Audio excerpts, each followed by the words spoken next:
اس وقت مخاطب ہوں مسلمانوں سے. اگر غیر مسلموں سے خطاب ہوتا تو ان کو ہم کہتے اسلام میں داخل ہو جاؤ، مکمل کا لفظ استعمال نہ کرتے کیونکہ وہ تو مکمل باہر ہیں.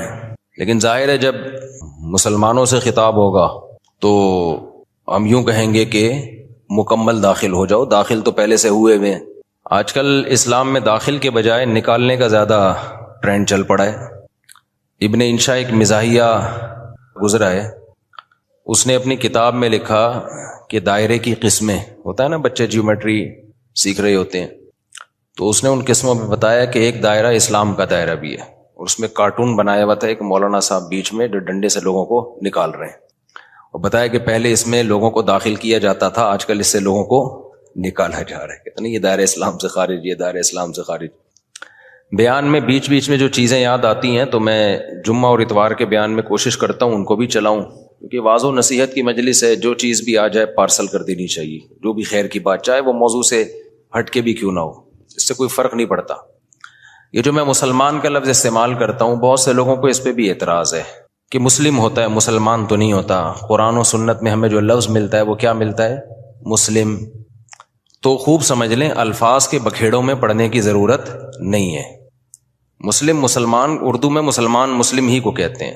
شاید یہ اس طرح سے وجود میں آیا ہے کہ فارسی میں مسلم مسلمان، جیسے طالب سے طالبان، جمع کا صیغہ جو ہے نا، طالب ایک طالب علم کو کہتے ہیں، طالبان بہت سارے طالب، تشنگان علم کہتے ہیں نا، جمع کا صیغہ ہے یہ فارسی میں. تو اردو میں فارسی بہت ہے، تو مسلم سے شاید مسلمان ہوگا، بہت سے مسلم یعنی مسلمز کو کہا جاتا ہوگا، تو پھر بن گیا مسلمان.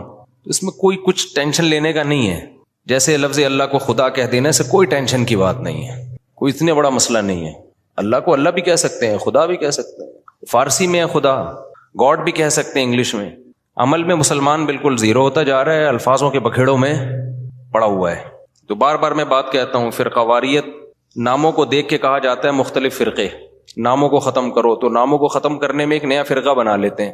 تو کسی بھی کوئی بھی چیز کی پہچان کچھ بھی بن جاتی ہے. لوگ اپنی آسانی کے لیے نا، زبان جو ہے نا، زبان لینگویج جسے کہتے ہیں ہم، یہ بالکل نیچرل وے میں وجود میں آتی ہے. اس میں آپ اگر کاٹ چھانٹ شروع کر دیں گے تو بہت بڑی مشکل ہو جائے گی. لوگ جب جس چیز کو جو نام دے دیں تو مان لینا چاہیے اس کو.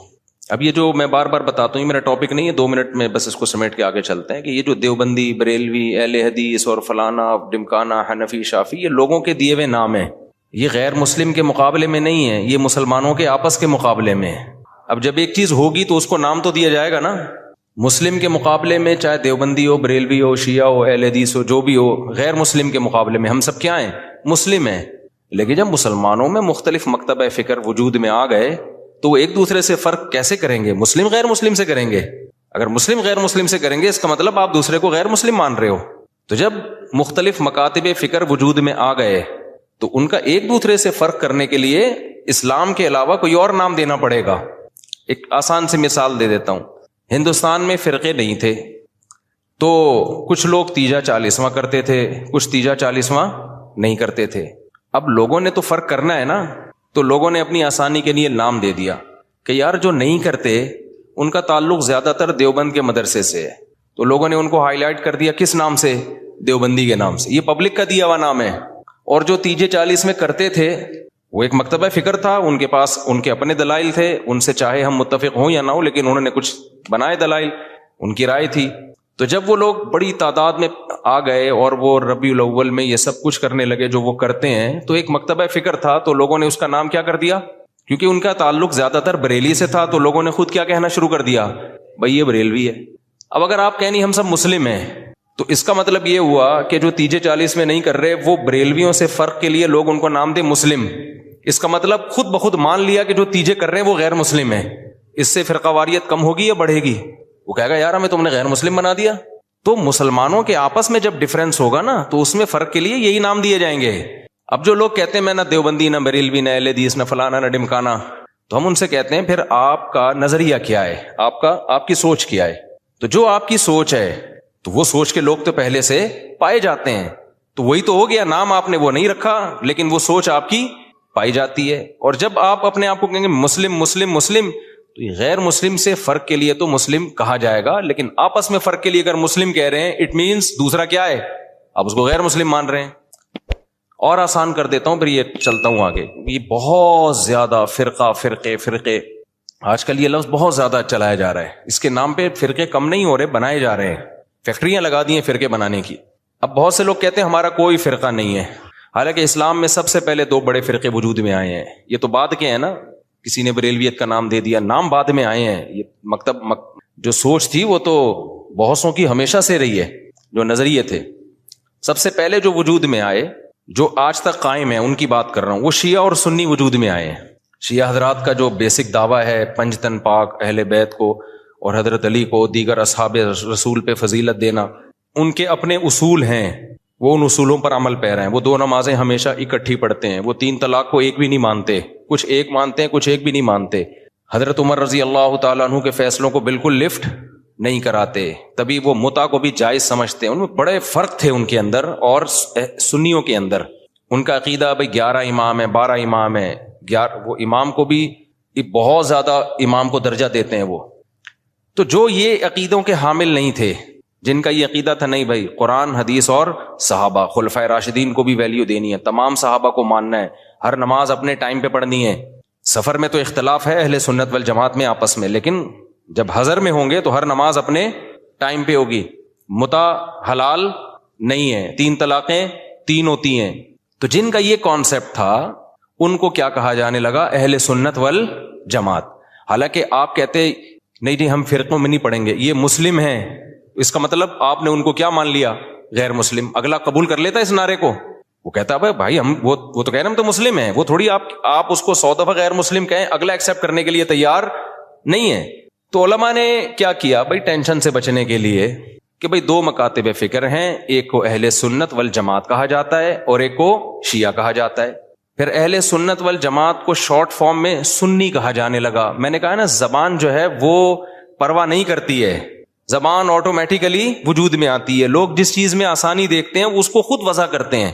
جو زبان کے الفاظ ہیں ان کو وضع کسی ادارے میں نہیں کیا جاتا، وہ آٹومیٹیکلی لوگوں کی زبان پہ. ابھی آج کے نا پروگرام تو وڑ گیا چل رہا ہے نا مارکیٹ میں، اب یہ کسی نے بیٹھ کے بنایا ہے، اب ہر جگہ یہ وڑ گیا کا لفظ. اب اصل وڑ گیا کہ جو بھی مطلب ہوں، اصل وڑ گیا. مجھے کل کسی نے کہا یہ وڑ گیا بہت برا لفظ ہے، اس کا تو یہ مطلب ہے، اس کا تو وہ مطلب ہے، یہ وڑ گیا کا لفظ. میں نے کہا جو بھی مطلب ہے ابھی یہ نہیں ہے، ابھی وہ مطلب ہے جو مارکیٹ میں چل رہا ہے. وڑ گیا کا مطلب بیڑا غرق ہو گیا پروگرام کا. اچھا چھالیاں بھی آ گئی، میم سے بہت آ رہی ہیں، پروگرام تو وڑ گیا. میں شہد لینے گیا تو میں چٹان کے اوپر چڑھا ہوا تھا نا، بہت ہائٹ پہ، ایک یعنی 1000 فٹ بلندی پہ شہد کے لیے میں بلوچستان کے پہاڑ پہ چڑھا. شہد کا چھتا میں نے کہا اپنے ہاتھوں سے کاٹوں گا میں، شوق ہے ہمیں اس طرح کی حرکتوں کا. اب بہت اوپر ہم چڑھ گئے، پھسلنے کا خطرہ تھا، دھڑام سے نیچے آتا. تو جب چھتا کاٹ رہا تھا میں نے کہا ایسا نہ ہو کہ پروگرام تو وڑ نہ جائے، کہیں پاؤں پھسلے اور پروگرام لوگ کہیں پروگرام تو وڑ گیا، کیونکہ ویڈیو بھی بن رہی تھی. تو اب آپ لوگوں کو سمجھاؤ نہیں وڑ گیا ایکچولی بہت اس کے برے معنی ہیں اور فلانا ہے. او بھائی کسی کا ذہن اس برے معنی کی طرف نہیں جا رہا. تو زبان بالکل نیچرل وے میں وجود میں آتی ہے اور اس کو جیسی ہے ویسے ہی رہنے دینا چاہیے، اس کو چینج نہیں کیا جا سکتا. تو اب بالکل ایسا ہی ہے کہ جو اہل سنت والجماعت تھے، شارٹ میں لوگوں نے ان کو کیا کہنا شروع کر دیا، سنی. اب آپ یہ کہیں میرا کوئی فرقہ نہیں ہے، میں کسی فرقوں کو نہیں مانتا، میں صرف مسلمان ہوں. تو لوگ آپ سے پوچھیں گے کہ بھائی آپ شیعہ ہو یا سنی ہو؟ وہ کہ میں شیعہ سنی کو نہیں مانتا، میں مسلم ہوں. میں کیا ہوں؟ خالص مسلم. تو اگلا پوچھے گا نا کہ آپ کے عقیدے کیا ہیں؟ آپ حضرت علی کو دیگر صحابہ پہ فضیلت دیتے ہو، آپ متع کو جائز سمجھتے ہو؟ وہ کہ نہیں. اسے کہا جائے آپ ہر وقت 2 نمازیں اکٹھے کرنے کے قائل ہو، ظہر ہمیشہ جیسے شیعہ لوگ پڑھتے ہیں؟ وہ کہے گا نہیں. تو اسی کو تو سنی کہا جاتا ہے جو یہ کام نہیں کرتے. آپ سب صحابہ کو مانتے ہو؟ ہاں جی مانتا ہوں. تو یہی تو سنی ہے، انہی کو تو سنی کہتے ہیں. کہ نہیں میں سنی نہیں، میں مسلم ہوں. تو بھائی جو عقیدے آپ کے ہیں ان شارٹ اس کو سنی کہا جاتا ہے. تو اس میں کیا تکلف ہے منہ سے پھوٹ دو کہ میں سنی ہوں؟ مان رہے ہو انہی عقیدوں کو، تو اسی کے تو لوگوں نے آسانی کے لیے ان شارٹ کیا کہنا شروع کر دیا، سنی کہنا شروع کر دیا. اب آپ اس لیے نہیں کہہ رہے اپنے آپ کو سنی کہ میں فرقے کی چھاپ نہیں لگانا چاہتا. بھائی چھاپ لگانا چاہو یا نہیں چاہو، پبلک جو ان عقیدوں کا حامل ہوتا ہے پبلک اس کو سنی ہی سمجھتی ہے. تو آپ بول دو میں سنی ہوں، کچھ نہیں ہوتا اس سے، کوئی قیامت نہیں آ جائے گی. ایسے موقع پہ بلا وجہ نہیں چیختے پھرو کہ میں سنی ہوں، میں فلانا ہوں، میں ڈمکانا ہوں، میں یوں ہوں. جب ضرورت پڑے تو کہا جا رہا ہے نا, بلا وجہ تھوڑی ہائی لائٹ کیا جا رہا ہے. اور آسان مثال, بر صغیر میں جب احمد رضا خان بریلوی آئے اور انہوں نے وہ بہت زیادہ اس کا پرچار کیا, خاص جو ان کے مخصوص عقائد تھے وہ صحیح تھے غلط تھے, اب اس پہ بحث میں تو میں جا ہی نہیں رہا. اس کے بعد ایک خاص مکتبہ فکر وجود میں آیا کہ بھائی ربیع الاول کو عید کا دن کہنا ہے اور تیجا کرنا ہے, 40واں کرنا ہے, جو بھی کر رہے ہیں وہ ایکٹیویٹیز. اب کیا ہوا کہ جب یہ ایکٹیویٹیز بڑھی ہیں تو لوگوں نے کہا یہ والے جو لوگ ہیں نا, کچھ لوگ یہ چیزوں کو مانتے ہیں اور کچھ لوگ ان چیزوں کو بولو نہیں مانتے. تو لوگوں نے جو نہیں مانتے تھے ان کو دیوبندی کہنا شروع کر دیا, جیسے ہم لوگ نہیں مانتے, ہمارے اکابر بھی نہیں مانتے تھے. تو لوگوں نے کہا کہ یار یہ جو مکتبہ فکر ہے نا, ان کا تعلق زیادہ تانے بانے ان کے دیوبند مدرسے سے جا کے ملتے ہیں. تو چاہے اب تانے بانے دیوبند سے ملیں یا نہ ملیں, بر صغیر میں صرف دیوبند کا مدرسہ تھوڑی تھا, لاکھوں ہزاروں مدرسے تھے. چاہے جس مدرسے سے بھی فارغ ہو, چاہے وہ دیوبند کا نہ بھی ہو, پبلک نے اس کو کیا کہنا ہے, دیوبندی. کیونکہ پبلک آسانی دیکھ رہی ہے نا, آسانی دیکھ رہی ہے, اس کی ڈیپ میں نہیں جاتی, زبان میں نہیں اتنی ڈیپ میں جایا جاتا. لوگ کہتے ہیں یار ان شارٹ بتاؤ کیا ہو تم. اور جو لوگ یہ کام کر رہے تھے ان کو پبلک نے کیا کہنا شروع کر دیا, بھائی بریلوی کہنا شروع کر دیا. اب آپ کے ہاں کوئی بندہ رشتہ لے کر آیا اپنی بیٹی, آپ کی بیٹی کے لیے, بیٹھا ہوا ہے سامنے, چائے رکھ دیا آپ نے, ڈبو کے بھی نہیں کھا رہا, اس کو پتا ہے رشتہ ٹوٹنے کا خطرہ ہوتا ہے, ایٹیٹیوڈ کے خلاف ہے یہ ڈبو کے کھانا نا, تمیز سے بیٹھا ہوا ہے. آپ لوگ کیا تھے کہ آپ تیجا بھی کرتے ہیں, 40واں بھی کرتے ہیں, عرس بھی مناتے ہیں, قوالیوں میں بھی جاتے ہیں. آپ کا ایک یہ سوچ ہے, آپ کو رشتہ اسی قسم کا چاہیے. میں سمجھا پا رہا ہوں, ادھر توجہ میری طرف. آپ کو رشتہ چاہیے اسی مزاج کا. تو آپ لڑکے سے ان شارٹ کیا پوچھو گے کہ آپ مسلم ہو یا غیر مسلم, یہ پوچھو گے. اگر آپ نے پوچھ لیا کہ بیٹا آپ ہمارا کوئی فرقہ نہیں ہے, ہم دیکھنا چاہتے ہیں آپ کی سوچ کیا ہے, ہم صرف مسلم ہیں, تو بیٹا آپ مسلم ہو یا غیر مسلم, وہ کیا کہے گا, میں کوئی ہندو عیسائی چمار لگ رہا ہوں آپ کو, وہ شرم نہیں آتی آپ کس طرح کے سوال پوچھ رہے ہیں مجھ سے, بولو نا کیا ہو گیا, یہی کہے گا نا وہ جواب میں کہتے دیکھو بیٹا ہم فرقوں کو تو مانتے نہیں, ہم تو یہ مانتے نہیں دیوبندی, بریلوی, اہل حدیث اور شیعہ سنی, بیٹا یہ سب چیزیں یہ تو منجن ہے, منجن. یہ کیا ہے, یہ فرقوں کے منجن ہے. بیٹا ہم سمپل مسلمان ہیں, آپ بتاؤ کیا ہو, آپ مسلمان ہو یا نہیں. اگلا کہے گا انکل ختنے دکھا دوں کیا میں آپ کو, میں مسلمان ہوں تو مسلمان گھرانے میں آیا ہوں نا. کس طرح کی باتیں کر رہے ہیں آپ بھی مسلمان ہیں, ہم بھی مسلمان ہیں. تو اب آپ یہ بتائیں کہ مسلمانوں میں آپ کا مکتبہ فکر کیا ہے, کس سوچ کے حامل ہیں آپ کی سوچ کیا ہے, آپ کے اصول اور ضابطے کیا ہیں. آپ تیجے 40 میں کرتے ہیں, کہے گا ہاں بیٹا. آپ عرس پہ جاتے ہیں, ہاں بیٹا. آپ نبی کو حاضر ناظر سمجھتے ہیں, ہاں بیٹا. اچھا تو آپ بول دیں نا منہ سے ان شارٹ کے ہم بریلوی ہیں, گھنٹہ میرا پی گئے آپ بیٹھ گئے. اور لڑکی والے بھی لڑکے سے یہ پوچھیں گے کہ بیٹا ان شارٹ آپ بتاؤ. اچھا لڑکا الٹے سوال پوچھ رہے ہیں, آپ مسلم ہیں, میں صرف مسلم ہوں, آپ بتائیں مسلم ہیں, وہ دیں گے رشتہ. بولے گا پتہ نہیں کس قسم کا آدمی, ہم ہندو لگ رہے ہیں ہم تجھے شکل سے کیا. تو وہ بھی ان شارٹ پوچھیں گے بیٹا آپ 2 بڑے مکتبہ فکر بر صغیر میں چل رہے ہیں, کچھ تیجے 40 کو مانتے ہیں, کچھ تیجے 40 کو نہیں مانتے. تو جو نہیں مانتے ان کو دیوبندی کہا جاتا ہے. لوگوں نے اپنی آسانی کے لیے نام دیا اور سوسائٹی نے اس کو ایکسپٹ کر لیا اس نام کو, اور جو کرتے ہیں ان کو بریلوی کہا جاتا ہے. تو ان شارٹ آپ بتا دو کہ آپ دیوبندی ہو یا بریلوی. وہ اگر کہتے میں بریلوی, چل بھائی ٹھیک, رشتہ ڈن ڈنا ڈن. اگر وہ کہتے کہ میں دیوبندی ہوں تو بھائی پتلی گلی سے نکلو. سمجھ رہے ہو, ناموں کی بات کر رہا ہوں میں. ہاں بلا وجہ اپنا نام ہائی لائٹ کرنا. اچھا ایک اور اس میں ہم اہل حدیث کو بھی اس میں لے لیتے ہیں. اہل حدیث کیا ہے, جب شیعہ سنی 2 فرقے بڑے وجود میں آئے, جن کا ابھی تک فرقے تو بہت سارے بنے تھے, بہت سارے تو ختم ہی ہو گئے, کیونکہ جو باطل چیزیں زیادہ پنپتی نہیں ہے, اور پنپتی بھی ہے تو ایک جگہ قائم نہیں رہتی. آپ اگر 1200 سال پہلے کے شیعہ کو دیکھ لیں تو الگ تھے, 200 سال بعد والے الگ, آج الگ. تو وہ بہت یعنی ایک جگہ نہیں. آپ اہل سنت والجماعت کو دیکھیں گے نا تو جو 1200-1300 سال پہلے تھے آج بھی اسی ٹریک پر ہیں. وہ خاص طور پر جو ان 4 مکاتب فکر کو فالو کرتے ہیں, حنفی, مالکی, شافعی, حنبلی, ان کے اصول 1300 سال پہلے لکھ لیے گئے تھے, مسائل بھی لکھ لیے گئے تھے, تو اب اس سے ہٹتے نہیں ہیں. یہ آپ کو حنفی 800 سال پہلے کا بھی وہی نظر آئے گا جو آج تھا, شافعی 800 سال پہلے کا بھی ویسے نظر آئے گا جیسا آج تھا. اگر تبدیلی ہوئی ہے تو بدعت کے حوالے سے ہوئی ہے, کسی میں بدعتیں آ گئیں, کسی میں بدعتیں کوئی ایکسٹریم لیول پہ ادھر چلا گیا, کوئی مسائل کے معاملے کی بات کر رہا ہوں. جو اسلامک لا ہے, لا نہیں چینج ہوا کیونکہ وہ ریٹن فارم میں آ چکا تھا پہلے. تو اب میں عرض کر رہا تھا کہ 2 فرقے بڑے وجود میں آ گئے. ایک کو کیا کہا جاتا تھا, شیعہ, ایک کو کیا کہا جاتا تھا, سنی. تو سنیوں کا جو اصول اور ضابطہ تھا وہ یہ تھا کہ قرآن سے مسئلہ دیکھا جائے, پھر نبی صلی اللہ علیہ وسلم کی صحیح احادیث سے, اس کے بعد صحابہ.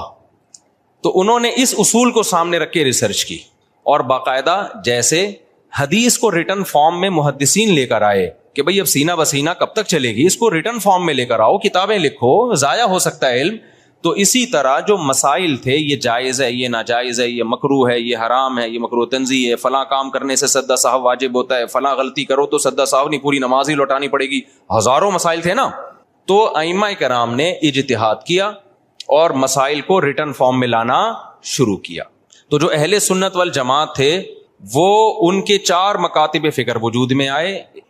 جو کام امام ابو حنیفہ نے کیا اس کام سے جو متاثر ہوئے اور اس طریقے کو جنہوں نے فالو کیا ان کو کیا کہا جانے لگا؟ حنفی. اور جنہوں نے امام شافعی کو فالو کیا ان کو کیا کہا جانے لگا؟ بولتے کیوں نہیں؟ شافعی. اب آپ بتاؤ جو امام شافعی کو فالو کرتے ان کو اگر ہم مسلم کہتے کہ نہیں حنفی شافعی کچھ نہیں ہوتا, یہ مسلم ہے, اس کا مطلب شافعی اگر مسلم ہے تو حنفی بھی غیر مسلم ہے؟ نہیں آئی میرا خیال ہے بات سن. تو یہ صحیح نام, یہ نام صحیح ہوتا؟ جنہوں نے امام مالک کو فالو کیا ان کو کیا کہا جانے لگا؟ مالکی. جنہوں نے امام احمد کو فالو کیا انہوں کے کیا کہا جانے لگا؟ حنبلی, جیسے کہ سعودی عرب میں. تو اللہ کا کرنا ایسا ہوا کہ یہ 4 اماموں کا فقہی دنیا میں چلا ہے صدیوں. بہت سارے مسائل میں ان میں اتفاق تھا. کچھ مسائل ایسے تھے کہ 2 امام ایک طرف 2 دوسری طرف, کچھ میں 3 ایک طرف 1 ایک طرف. تو جو اختلافی تھے وہ اب اختلافی رہ گئے ہمیشہ کے لیے, جو اتفاقی تھے وہ کیا بن گئے؟ اتفاقی بن گئے. اب جو اختلافی تھے تو علماء نے کہا کہ بھائی چونکہ اتنے بڑے بڑے ائمہ نے ریسرچ کا کام کیا ہے, یہ اختلاف اب حل نہیں ہو سکا. جیسے رفع الیدین کا مسئلہ اختلافی بن گیا, امام کے پیچھے آمین زور سے کہنی ہے آہستہ کہنی ہے, یہ کیا بن گیا؟ اختلافی. ہاتھ یہاں باندھنے یہاں باندھنے, یہ ذہن میں رکھے سینے پہ ہاتھ باندھنا کسی مجتہد سے منقول نہیں ہے, بلکہ سعودی عرب کے ایک عالم کا بھی کلپ بھی آیا, انہوں نے کہا یہ مکروہ عمل ہے سینے پہ ہاتھ باندھنا, کیونکہ اس بارے میں صحیح حدیث موجود نہیں ہے. تو وہ اگر میں کہتا نا ہندوستان کے کسی عالم کا تو پھر لوگ کہتے ہیں نہیں یہ تو مانتے ہی نہیں حدیثوں کو, حالانکہ غلط بات ہے, کیوں نہیں مانتے بھائی. لیکن سعودیہ کے تبھی آپ نے ائمہ حرمین کو بھی دیکھا ہوگا سینے پہ ہاتھ نہیں باندھتے, وہ بھی نیچے ہاتھ باندھتے. تو 4 اماموں میں کسی کے ناف کے اوپر ہے, کسی کے ناف کے تھوڑا سا اوپر, کسی کا ناف کے بالکل اوپر. ایسا 4 میں سے کسی کی ریسرچ نہیں ہے کہ سینے پہ ہاتھ باندھے جائیں, یہاں یوں کر کے ہاتھ باندھے جائیں. خیر جو باندھتے ہیں ہمیں ان سے کوئی چڑ نہیں ہے, کوئی اتنا بڑا ایشو نہیں ہے یہ. میں تو صرف یہ بتا رہا ہوں کہ یہ جو الزام لگایا جاتا ہے نا کہ یہ لوگ حدیثوں کو نہیں مانتے, یہ الزام غلط ہے. کیونکہ حدیثیں میں ہوتا نا تو یہ 4 اتنے بڑے بڑے مجتہدین جن کو پوری امت نے, جو تابعین تبع تابعین کے دور کے لوگ تھے, ان کو تو حدیثیں زیادہ پہنچی تھیں اور حدیث کی سند کی تحقیق یہ زیادہ اچھے طریقے سے کر سکتے تھے, یہ قائل ہوتے اس کے. تو ابن خزیمہ کی جو روایت ہے سینے پہ ہاتھ باندھنے والی, وہ صحیح روایت نہیں ہے.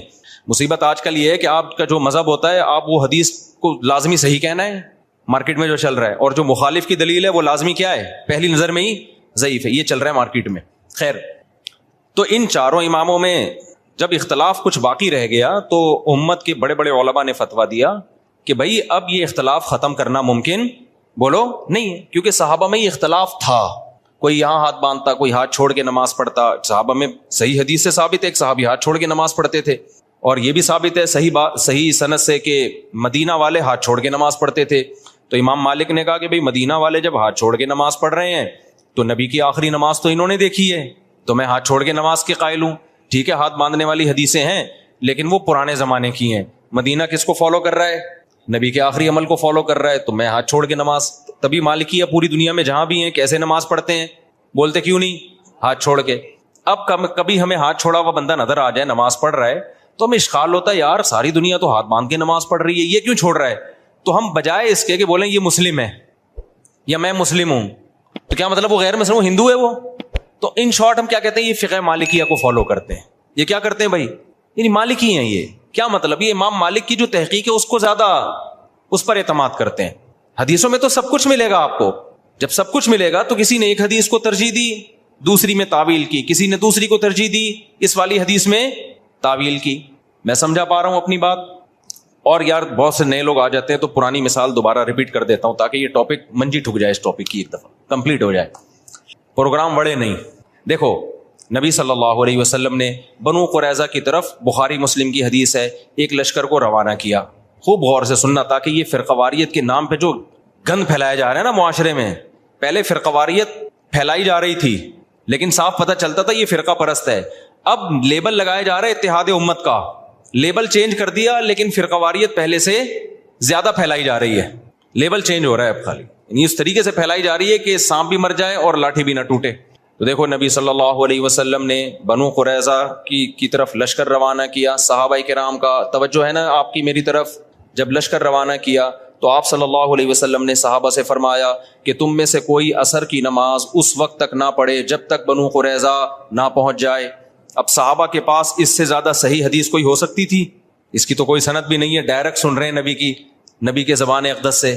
جتنے بھی صحابہ تھے نبی نے سب کو کہا عصر کی نماز جب تک بنو قریظہ نہ پہنچ جاؤ تمہیں پڑھنے کی اجازت. جملہ کمپلیٹ کریں نہیں ہے. اللہ کی قدرت کے جب راستے میں وہ گئے ہیں تو نماز قضا ہونے لگی، دیر ہو گئی ان کو مقام تک پہنچنے میں. اب صحابہ پریشان ہو گئے، بھائی اب پڑھیں گے نہیں پڑھے؟ بعض حضرات نے کہا بھائی نبی کا آرڈر ہے نہیں پڑھنی، قضا کریں گے نماز، کیونکہ ہم تو نبی کے حکم کے محتاج ہیں. ہم پڑھتے کیوں تھے؟ نبی نے حکم دیا تھا نا، تو جب نبی نے چھوڑنے کا حکم دیا ہے تو چھوڑیں گے ہم. دوسرے صحابہ نے کہا کہ نہیں بھائی، نبی کا مطلب یہ تھوڑی تھا کہ قضا کر دو. آپ جب کسی کو بھیجتے ہیں کہ بھائی یہاں سے حیدرآباد جا رہے ہو، دیکھو بیٹا وہیں پہ نماز پڑھنا، راستے میں خطرہ ہے، کوئی بھی مسئلہ ہو سکتا ہے، تو مطلب یہ آپ کو یقین ہے کہ عصر تک پہنچ جائے گا. قضا کرنے کی تھوڑی اجازت ہے، کیونکہ قرآن میں آتا ہے حافظوا علی الصلوات والصلاۃ الوسطی، درمیانی نمازوں کی حفاظت کرو. درمیانی تو عصر کی نماز ہے، اس کی تو خاص تاکید ہے. تو نبی کا حکم تو یہ ہے، لیکن نبی کا مقصد یہ بولو نہیں تھا. نبی عالم الغیب تھوڑی ہے، ان کو کیا پتا تھا کہ یہ قضا کر لیں گے، تو اس لیے ہم پڑھیں گے. اب دو جماعتیں بن گئیں، ایک نے کہا ہماری رائے ہے کہ ہم نے پڑھنی ہے، دوسرے نے کہا ہماری رائے ہے کہ ہم نے. دونوں کا مقصد کیا؟ خواہش نفس تھا. اب اگر وہ دونوں پھٹا شروع کر دیتے وہاں پہ کہ تو حدیث کا منکر ہے، معاذ اللہ نقل کفر منجن بیچ رہے ہو تم لوگ، ہمارے پاس صحیح حدیث ہے، نبی نے کہا ہے کہ نہیں پڑھنی، بس ہم نہیں پڑھیں گے. اور جو نہیں پڑھے گا ہمارے ساتھ، جو پڑھے گا وہ دائرہ اسلام سے خارج ہے، وہ حدیث کا منکر ہے، وہ گمراہ ہے، وہ جہنمی فرقوں میں ہے. اس سے فرقواریت کم ہوتی یا بڑھتی؟ بولتے کیوں نہیں؟ لڑائی پیدا ہوتی، پھڈا پیدا ہوتا. جن کا خیال تھا نہیں پڑھنی، انہوں نے کہا بھائی ہمیں یہ سمجھ میں آ رہا ہے، اب نبی موجود تو ہے نہیں کہ ہم ان سے پوچھیں یا رسول اللہ آپ کا مطلب کیا تھا.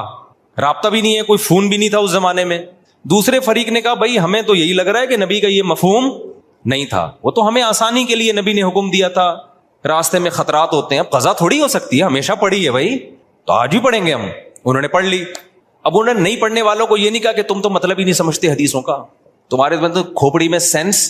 آج کل فروعی مسائل میں اسی طرح چیلنج کیا جاتا ہے نا. جب فروعی مسائل میں اختلاف کو ذکر کیا جاتا ہے تو مذہبی اسکالر کا ایٹیٹیوڈ یہی ہوتا ہے، بدتمیزی والا. تو صحابہ میں سے جن کا خیال تھا پڑھنی چاہیے پڑھ لی، جن کا خیال تھا نہیں پڑھنی چاہیے نہیں پڑھی. دو مکتب فکر وجود میں آ گئے کہ نہیں آ گئے اس لحاظ سے وقتی طور پہ. اچھا دونوں نے ایک دوسرے کے پیچھے نمازیں بھی نہیں پڑھی، یہ بھی ذہن میں رکھیں. جب وہ پڑھ رہے تھے تو انہوں نے ان کی اقتدا نہیں کی ہے، ان کا خیال تھا یہ غلطی پر ہے.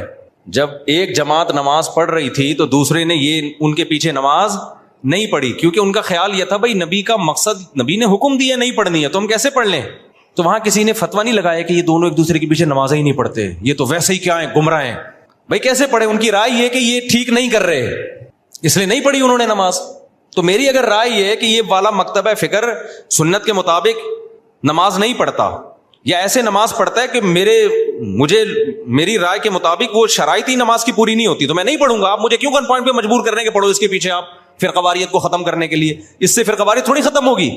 فرقواریت کیسے ختم ہوگی؟ جو صحابہ کا ایٹیٹیوڈ تھا، جس نے پڑھنی ہے پڑھ لے، نہیں پڑھنی ہے نہیں پڑھے. کسی نے گن رکھ کے دوسرے کو نہ پڑھوانے کی کوشش کی اور نہ چھڑوانے کی کوشش کی. میں سمجھا پا رہا ہوں؟ خدا کی قسم قدر کر لو ان باتوں کی، قدر کر لو ان باتوں کی. یہ جو آج کل نئے اسکالر جراثیم پیدا کر رہے ہیں نا، یہ بہت خطرناک جراثیم ہے، ان سے تم گمراہ ہو جاؤ گے. پھر کیا ہوا؟ جب یہ فریق نبی کی خدمت میں پہنچا ہے واپس، نبی کو اطلاع دی گئی کہ ایک نے ایسا کیا دوسرے نے ایسا کیا، نبی نے کسی کو ملامت بولو نہیں کی. یہاں سے فقہا کو ایک اصول مل گیا قیامت تک کے لیے، بھائی حدیث کی تشریح میں اگر اختلاف ہوگا تو وہ اختلاف برا نہیں ہے. میں سمجھا پا رہا ہوں اپنی بات؟ اگر حدیث کی تشریح میں اختلاف، دیکھو جن صحابہ نے نماز چھوڑی انہوں نے حدیث کے الفاظ لیے، ایسا ہی ہے نا. جنہوں نے نماز پڑھی کیا انہوں نے حدیث نہیں لی؟ انہوں نے لی. انہوں نے حدیث میں تعویل کی، انہوں نے کہا حدیث کا یہ مطلب نہیں ہے. کیوں نہیں ہے بھائی یہ مطلب؟ کیوں نہیں ہے؟ اس لیے کہ قرآن کہہ رہے ہیں اثر کی حفاظت کرنی ہے، تو قرآن کا بھی تو حکم ہے نا، اس کو بھی تو فالو کرنا ہے. اب اگر کوئی ہمارے سامنے حدیث کا ریفرنس پیش کرتا ہے اور ہمارے خلاف جاتا ہے, ہم کہتے ہیں حدیث کا یہ مطلب نہیں ہے, تو 2-2 فٹ توے پر اچھلنے شروع کر دیتا ہے وہ کہ دیکھو نبی کی حدیث آئی, بجائے سینے سے لگانے کے فوراً کہہ رہے ہیں حدیث کا یہ مطلب نہیں ہے. یعنی یہ بتائیں گے ہمیں کیا مطلب ہے. اور بھائی ہم جو مطلب دوسرا بتا رہے ہیں وہ اس لیے بتا رہے ہیں کہ اس کے مقابلے میں دیگر دلائل کو بھی تو دیکھو, قرآن کو بھی تو دیکھو, حدیث متواتر کو بھی تو دیکھو. اس لیے ابن قیم رحمہ اللہ تعالیٰ نے ان صحابہ کی رائے کو زیادہ ترجیح دی ہے جنہوں نے نماز پڑھی ہے. انہوں نے کہا انہوں نے کیا کیا ہے کہ حدیث کا ایسا مفہوم بیان کیا کہ وہ حدیث دیگر حدیثوں سے اور قرآن کی آیتوں سے میچ کر گئی ہے. وہ زیادہ ان کا مذہب ثواب سے سواد والا ثواب یعنی درستگی کے زیادہ قریب تھا. تو یہی امام ابو حنیفہ کا اصول ہے کہ جب بھی کوئی حدیث آتی ہے چاہے صحیح حدیث ہو, وہ قرآن اور احادیث مشہورہ متواترہ پہ پیش کرتے ہیں. اگر اس کے موافق ہے تو ٹھیک ہے, نہیں ہے تو اس میں تعویل کر دیتے ہیں. تو یہ اس حدیث سے ہمیں زندگی بھر کے لیے ایک اصول پتہ چل گیا. بھائی قرآن و سنت میں اگر نیت اللہ رسول کی ماننی ہے, دائیں بائیں جانا مقصد نہیں ہے, اپنی خواہشات کی پیروی مقصود نہیں ہے, تو پھر اگر حدیث کی تشریح میں اختلاف ہوگا تو وہ اختلاف برا نہیں ہے, اور اس کی بیس پہ نہ انسان جہنم میں جاتا ہے بلکہ اس کی بیس پہ ہوتا کیا ہے, نبی کا حکم صحیح حدیث موجود ہے. اذا اجتہد المجتہد, جب کوئی اجتہاد کرتا ہے, مجتہد عام آدمی نہیں, مجتہد اجتہاد کرتا ہے, فإن اخطأ فلہ اجر, غلطی کرے گا پھر بھی اجر ملے گا, وإن اصاب فلہ اجران, درست نتیجے تک پہنچے گا 2 اجر ملیں گے اس کو. ہم کہتے ہیں دونوں صحابہ میں سے ایک نے صحیح کیا دوسرے نے غلط کیا, لیکن جس نے غلط بھی کیا نیت ٹھیک تھی ان کی, ان کو یہی سمجھ میں آیا تو غلط کے باوجود ان کو اجر ملا, اور جنہوں نے صحیح کیا تو ان کو کتنے اجر ملے, بولو 2 اجر ملے. لیکن اتنی بات ثابت ہو گئی کہ نہ انہوں نے ان پہ طعنہ تشنیع طنز کیا نہ انہوں نے ان پہ طنز کیا. اب ہوا یہ کہ چاروں اماموں نے جب اجتہاد کیا تو اس کے نتیجے میں بھی یہی ہوا ہے کہ بہت سے مسائل میں آپس میں کیا ہو گیا, اتفاق. مثال کے طور پر اس مسئلے میں اتفاق ہو گیا کہ حالت اقامت میں حضر میں 5 نمازیں اپنے ٹائم پہ پڑھی جائیں گی, 2 نمازیں اکٹھی نہیں کی جائیں گی. سفر میں 3 امام اس کے قائل ہوئے کہ 2 اکٹھی کی جائیں گی. امام صاحب نے کہا کی جائیں گی, مگر کس طریقے سے, قضا کر کے نہیں, بلکہ ظہر کو آپ عصر کے قریب لے کے جائیں گے, پھر پڑھیں گے, پھر عصر کو مقدم کریں گے. انہوں نے حدیثوں میں یہ مفہوم کیوں بیان کیا, وہی اصول تھا ان کا, بھائی پہلے کس پہ پیش کرو, قرآن پہ. تو قرآن تو ہر نماز سفر ہو یا حضر اپنے ٹائم پہ پڑھنے کا حکم دے رہا ہے آپ کو. تو انہوں نے کہا اس طریقے سے جمع کی جائیں گی. اب کیا ہوا, اسی طرح صدقہ فطر میں اختلاف ہوا. امام ابو حنیفہ نے کہا حدیث میں آتا ہے کہ آٹا دے دو کسی غریب کو, تو اگر کوئی پیسے دے دے تو بھی ٹھیک ہے, مقصد تو پورا ہو گیا. تینوں اماموں نے کہا نہیں بھائی مقصد نہیں, حدیث میں جب آٹا ہے تو ہم کیا دیں گے, آٹا ہی دیں گے. لہذا آپ نے سعودی عرب میں دیکھا ہوگا جب وہ عید کے دن فطرانہ دیتے ہیں تو آٹے کی تھیلیاں لے کر آتے ہیں عیدگاہ میں, دیکھا ہوگا نا جو لوگ سعودی عرب میں رہے ہیں. ہمارے یہاں ڈائریکٹ پیسے جمع کرا دیتے ہیں, ایسا ہی ہے کہ نہیں ہے. اب کیا ہوا, امام شافعی کی رائے ہوئی کہ بھئی ہاتھ یہاں باندھے جائیں, امام حنیفہ کی رائے ہوئی ہاتھ یہاں باندھے جائیں, امام مالک کی رائے ہوئی کہ ہاتھ چھوڑ دیے جائیں. تو یہ سب چیزیں حدیثوں میں ہمیں ملتی ہیں. امام شافعی کی رائے رکوع میں جاؤ تو ہاتھ اٹھا کے نماز پڑھو, رفع الیدین کرو. امام حنیفہ کی رائے ہوئی عبداللہ بن مسعود کی صحیح حدیث ہے کہ بھئی صرف تکبیر تحریمہ میں کرو, اس کے علاوہ نہیں کرو, اور اس نماز کو عبداللہ بن مسعود نے نبی کی نماز قرار دیا. تو امام صاحب نے دلائل کے تانے بانے ملا, انہوں نے کہا میری نظر میں یہ آخری نماز ہے نبی کی, اس پہ قرائن ہے ان کے پاس, بہت مضبوط قرائن ہے. اب جب یہ مکاتب فکر بن گئے تو جس نے امام شافعی کو فالو کیا وہ رفع الیدین کر رہا ہے, جس نے امام حنیفہ کو فالو کیا وہ نہیں کر رہا. اب اس میں یہ کہنا کہ وہ حدیث کو مانتا ہے وہ حدیث کا منکر ہے, یہ ہے جہالت. اٹ از کالڈ, یہ اس کا مطلب ہے آپ کو ایک ادھر کے دلائل معلوم ہے ادھر کے معلوم نہیں ہے, یا آپ کی کھوپڑی میں آ نہیں رہے, اپنی جہالت کو دوسروں پہ آپ تھوپ رہے ہیں. سمجھتا نہیں ہے نا بات. امام صاحب کا جو مذہب ہے رفع الیدین نہ کرنے میں بہت مضبوط مذہب ہے. امام ترمذی امام بخاری کے شاگرد لکھتے ہیں کہ زیادہ تر صحابہ رفع الیدین نہیں کرتے تھے. اس پہ میں کئی دفعہ پیش کر چکا ہوں حوالے, لیکن ابھی یہ ٹاپک نہیں ہے رفع الیدین, ایسا نہ ہو میرا پورا بیان وہ رفع الیدین کا کلپ نکال کے آگ لگا دیں اس میں. دونوں طرف دلائل ہیں. تو امت نے کیا کیا, انہوں نے کہا یہ کام اب ہو چکا ہے, فقہ مرتب ہو گیا, اب جو جس کو فالو کرے. زیادہ تر ہوا یہ کہ جو مکاتب فکر کے لوگ جس علاقے میں اسلام لے کر گئے تو غیر مسلم آٹومیٹیکلی اسی فقہ میں داخل ہو گئے. اب چونکہ ہندوستان میں جو اسلام آیا تو کوفہ اور بصرہ سے آیا ہے. کوفہ بصرہ میں عبداللہ بن مسعود اور علی کے شاگرد رضی اللہ ان کے زیادہ شاگرد تھے, وہ اسلامی خلافت کا ذریعہ تھا. تو وہاں سے اسلام دنیا بھر میں پھیلا, پورا ہندوستان. تو وہ نمازیں بھی وہی والی آ گئیں ساری, بغیر رفع الیدین والی. تراویحاں 20 رکعتیں آ گئیں, سمجھ رہے ہو. ازبکستان میں بھی وہی, ایران میں بھی, افغانستان میں بھی, بنگلہ دیش میں بھی. تو میجورٹی جو تھی وہ وداؤٹ رفع الیدین نماز پڑھنے لگی. اور چونکہ یہ امام حنیفہ کی رائے تھی تو اس مکتبہ فکر کو کیا کہا جانے لگا؟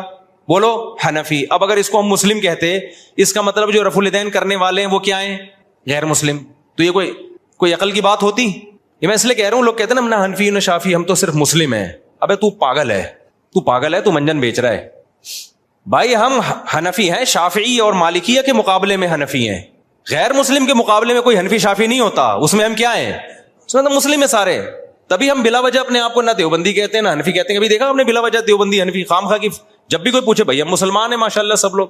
جہاں ضرورت پڑتی ہے, جیسے رشتہ لینے کے لیے گئے تو اگلا پوچھے گا تو دیوبندی ہے بریلوی؟ آپ نے کہا میں مسلم ہوں, علمی کتابی ہوں, تو وہ کہے گا تو کیا ہے بھائی, تو تیجا کرتا ہے کہ نہیں کرتا؟ وہ کہے میں نہیں کرتا, تو بولنا دیوبندی ہوں. پھوٹتا کیوں نہیں منہ سے؟ یا تو دیوبندی ہے یا اہل حدیث ہے, یہ دونوں نہیں کرتے. کیا خیال ہے بھائی؟ یا تو دیوبندی ہے یا کیا ہے, اہل حدیث ہے. کہ نہیں میں کچھ بھی نہیں ہوں. تو کیوں ٹائم ویسٹ کر رہا ہے بھائی تو؟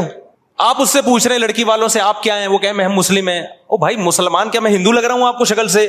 آپ تیجا کرتے ہیں, ہاں جی کرتا ہوں. آپ ربیع الاول کو عید مناتے ہیں, ہاں جی. تو بولو منہ سے. ان شارٹ ایسے لوگوں کو کیا کہا جاتا ہے؟ بریلوی کہا جاتا ہے.